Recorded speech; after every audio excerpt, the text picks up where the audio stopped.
سەرەتای مەراسیمەکە بفەرمونون ئێوە دەقیقەیەک وەستان بۆ گیانی پاکی شەهیدان بە تایبەت شەهیدانی گۆڕە بە کۆمەڵەکە. بەڕێزان لە ساڵی 2007 ئەنجومەنی وەزیران لە عێراق بڕیاریدا ڕۆژی 16 پێنج بکاتە ڕۆژی نیشتیمانی گۆڕە بە کۆمەڵەکان. مەراسیمی ئەمڕۆژ تایبەتە بە یەکەم کتێب کە دەربارەی گۆڕە بە کۆمەڵەکان لەلایەن چەند نووسەرێکەوە نووسراوە و لەلایەن دەستگای میدیای ڕاستەڵەکینەوە چاپکراوە. سەرەتا بەڕێز فاتح سەنگاوی جێگری سەرۆکی یەکێتی نووسەرانی جینۆسایدی کوردستان و تاریکی هەیە با فەرمێت. ڕاگەیەنراوی یەکێتی نووسەرانی جینۆسایدی کوردستان لە ڕۆژی نیشتیمانی گۆڕە بە کۆمەڵەکان لە عێراق. بە ناوی خوای گەورە و میهرەبان، عێراق بە وڵاتی گۆڕە بە کۆمەڵەکان ناسراوە بەهۆی بوونی زیاتر لە 250 گۆڕی بە کۆمەڵ کە لە ئەنجامی تاوانکاریەکانی ڕژێمی بەعەس لە عێراق ئەنجام دراون. ئەنجومەنی وەزیرانی حکوومەتی ئیتیحادی عێراق لە ساڵی 2007 ڕۆژی 16 پێنجی هەموو ساڵێکی بە ڕۆژی گۆڕە بە کۆمەڵەکان ناسان. عێراق لە ئەنجامی جەنگ و سیاسەتی کۆمەڵکوژی ڕژێمی بەعەس لە ساڵی 1968 بۆ 2003 نەهامەتی گەورەی بەسەر مرۆڤایەتی داهێنا. ئەنفال و کیمیاباران و تاوانەکانی تری دژی مرۆڤایەتی و تاوانی جەنگ بووە مایەی لە ناوبردنی زیاتر لە 5 ملیۆن مرۆڤی بێتاوان کە زۆربەیان لە گۆڕە بە کۆمەڵەکاندا بەرجەستە بوون. تەنیا لە تاوانی ئەنفالدا زیاتر لە 182,000 مرۆڤی بێتاوان لە ژن و مناڵ و پیر و گەنج دوای ڕوخاندنی 4500 گوند ڕاپێچی سەحراکانی خواروی عێراق کران و زیندە بەچاڵ کران لە گۆڕە بە کۆمەڵەکاندا.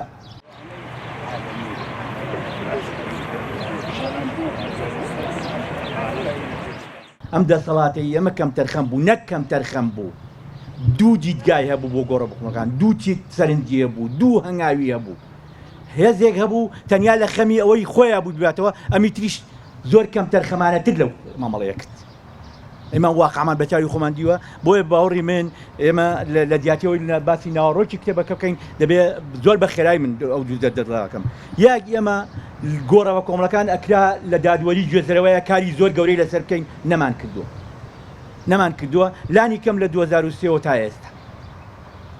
حکومەت یاریمی کوردستان ئەیتوانی لە دادوەری گوێزەرەوەیە ناچاری حکومەتی عێراقی بکا و بیسەپێنێ ئەو شەڕەی لەسەر پۆست و پلە و هەندێک شتەکرا لەسەر گۆڕە بە کۆمەڵەکان بکایە، ئێمە نەچوونە مێژەوە. ڕەنگە 100 ساڵی تریش بەو شێوێ وەک بوون، وەک نەتەوە، وەک دەوڵەت نەچینە مێژەوە کە سەبەبەکەی خۆمانی نەمجارە، سەبەکەی دوژمنەکانمان نییە، تورک و فارس و عەرەب نییە، ئێمەی.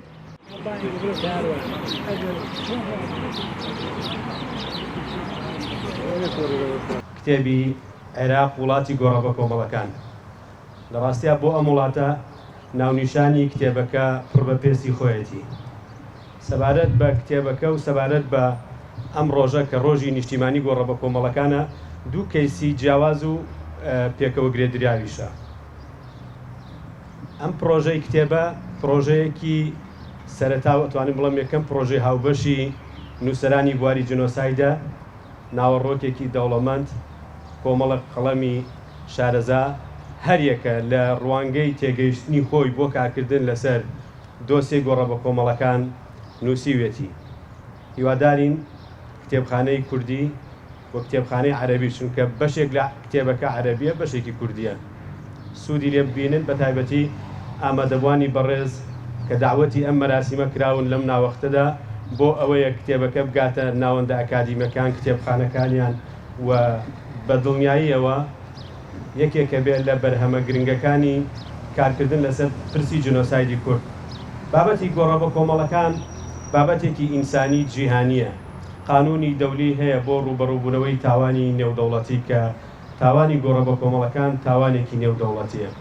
بەرپرسیارەتیەکەوێتە ئەستۆی نێودەوڵەتی، بەرپرسیارەتیەکەوێتە ئەستۆی حکوومەتە نیشتیمانیەکان وەکو حکوومەتی عێراق و حکوومەتی هەرێمی کوردستان و پەرلەمانەکان.